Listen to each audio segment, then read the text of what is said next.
Prelude to Space by Robert W. Haseltine. This story appeared in Imagination, May of 1954.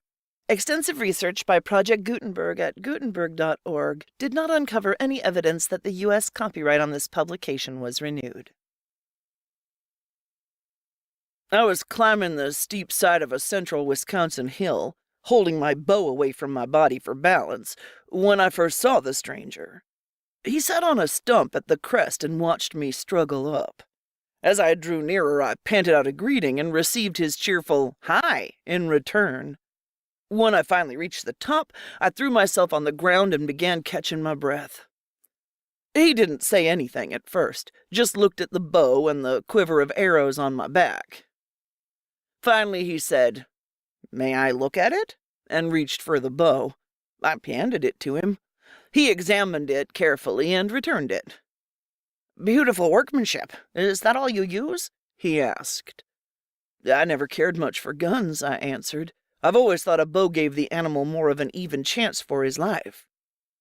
We talked then on the various aspects of hunting and how the crisp fall air seemed to make the deer seem closer than during the heat of the summer. While we talked, I tried to place the reason he disturbed me, but I couldn't seem to do it. He was dressed in an old plaid shirt and dungarees, and his blond hair wasn't many shades removed from my own straw thatch.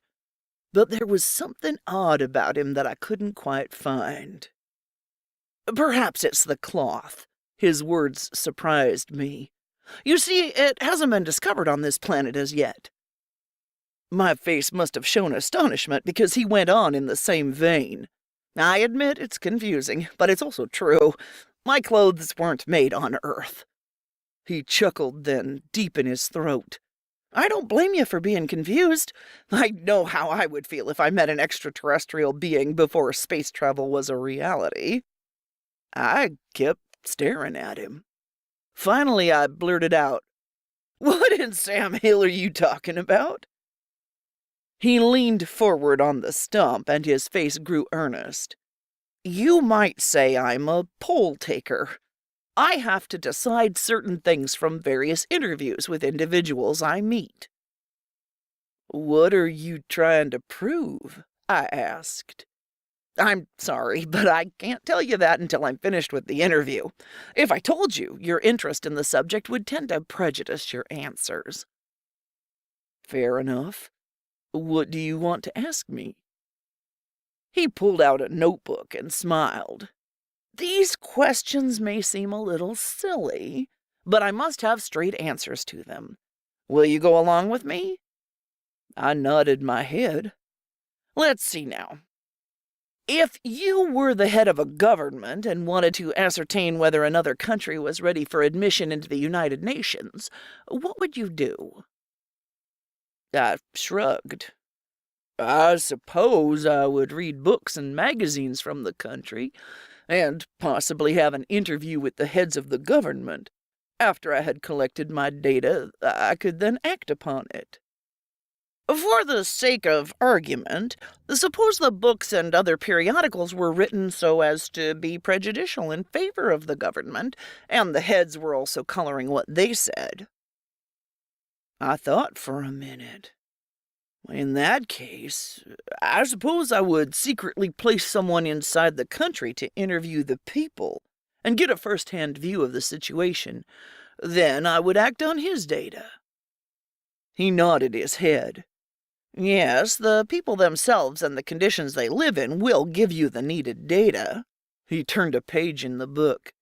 "Now, suppose that you wished to know if a certain planet was ready to enter into an organization such as the Galactic Federation. What would you do?"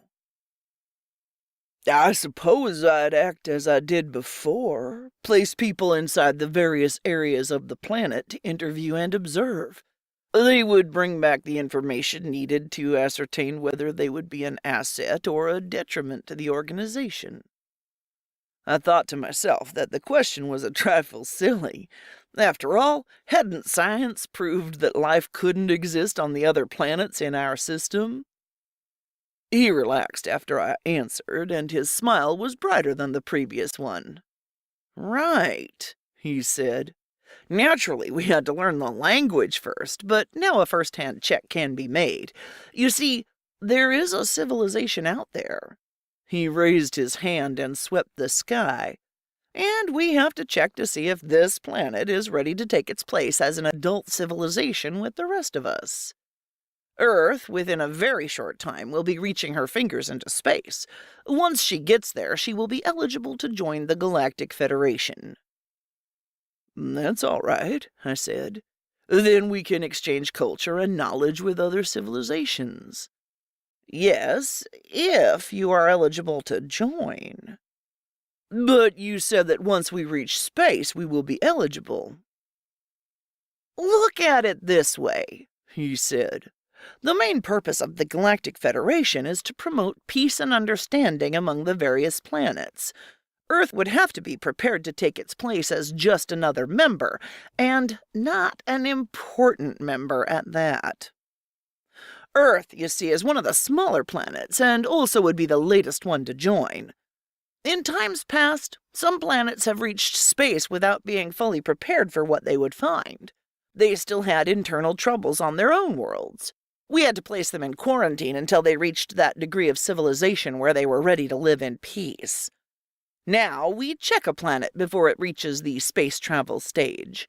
We find out the reactions of the inhabitants to certain situations.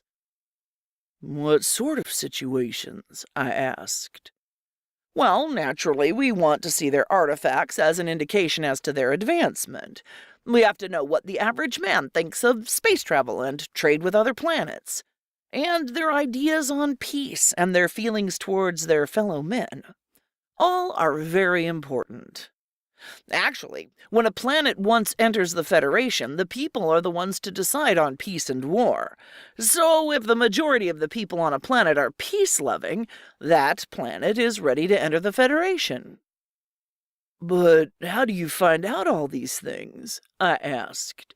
When a man finds out what you are trying to prove, he may lie because he wants to get into space. His eyes held a mischievous glint as he answered. Simple. The art of telepathy has been highly developed among my race. I have your thoughts on everything I've mentioned. Later, when all the data from thousands of similar interviews is in, it will be evaluated and the decision made as to whether your world will be allowed to reach space. We have the means of keeping you from it if we decide you aren't yet ready. He stood up, and I followed suit. I must be going now, he sighed. This work keeps me on the run, and I have many more interviews to make. Believe me, it was a pleasure meeting you. I hope we meet again. Later. We shook hands, and he strolled over the hill into the valley. Perhaps I should have followed him, but it wouldn't have done any good, really. Because a few moments later I saw something shimmering over the top of the hill. It was big and disc-shaped, and shot into the sky with a speed that was unbelievable. I still don't know what to think about him or what we talked about. I'm going to keep watching the papers, though, and hoping he got the right answers. If we reach the moon, I'll know he did. The end.